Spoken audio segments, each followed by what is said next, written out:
আপনি করেছি যে আমাদের ইতিহাস আমরা স্মরণ করিনি। স্বাধীনতা দিবসের প্রাক্কালে আমরা সেটা স্মরণ করিনি। আমরা আগে শুধু 15ই আগস্ট আমাদের স্বাধীনতা দিবস একদিনই আমরা উদযাপন করতাম।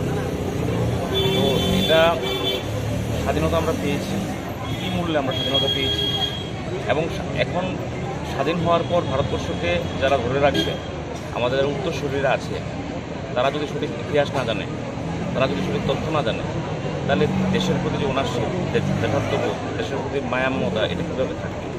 দেশাত্মবোধ জাগরণ করার জন্য এবং এই দেশকে আমাদের ধরে রাখতে হবে এবং ইতিহাস থেকে শিক্ষা নিতে হবে কী কারণে আমাদের বিভাজন হয়েছে, কেন বিভাজন হয়েছে, তার পুনরাবৃত্তি যেন না হয়।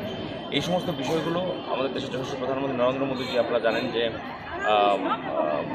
22 সালে আমাদের আজাদি কা অমৃত মহোৎসব, সেখান থেকে উনি বলেছেন যে প্রতিটা বাড়িতে পতাকা লাগানোর জন্য, হর ঘর তিরঙ্গা, মানে প্রতিটা আমাদের যে এই ত্রিবর্ণে রঞ্জিত যে পতাকা, সেটার মাধ্যমে প্রতিটা ভারতবর্ষবাসীকে এক সূত্রে দেখা যায় এবং স্বাধীনতার যে আমরা স্বাদ যেটা পাচ্ছি, কী মূল্যে পেয়েছি, সেটা যেন আমরা স্মরণ করি এবং আমাদের দেশকে যেন আমরা সুরক্ষিত রাখি, দেশপ্রেম যেন আমাদের মধ্যে জাগে।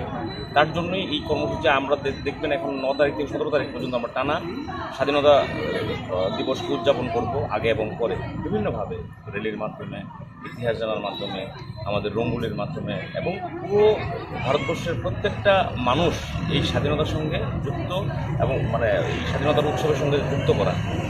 দেখবেন আমি কালকেই দেখছিলাম আমাদের তিরঙ্গা রেলে যাচ্ছিল, মানুষ দুধারে দাঁড়িয়ে সেটাকে বিরক্তি ফিল করছিল না যে অনেকক্ষণ তো তারা রাস্তায় আটকে আছে, তারা কিন্তু ভিডিও রেকর্ডিং করছিল, তার মধ্যে কি ওরা কিন্তু ওখানে বসে এটার সাথে কানেক্ট হচ্ছিল। এই যে বিষয়গুলো, এগুলোর মাধ্যমে আমাদের ভবিষ্যৎ প্রজন্মকে সুদৃঢ় করা, দেশপ্রেম জাগানো তাদের মধ্যে এবং আমাদের দেশ যেন সুন্দর থাকে, ভালো থাকে, তার জন্যই আমাদের বিভিন্ন কর্মসূচি।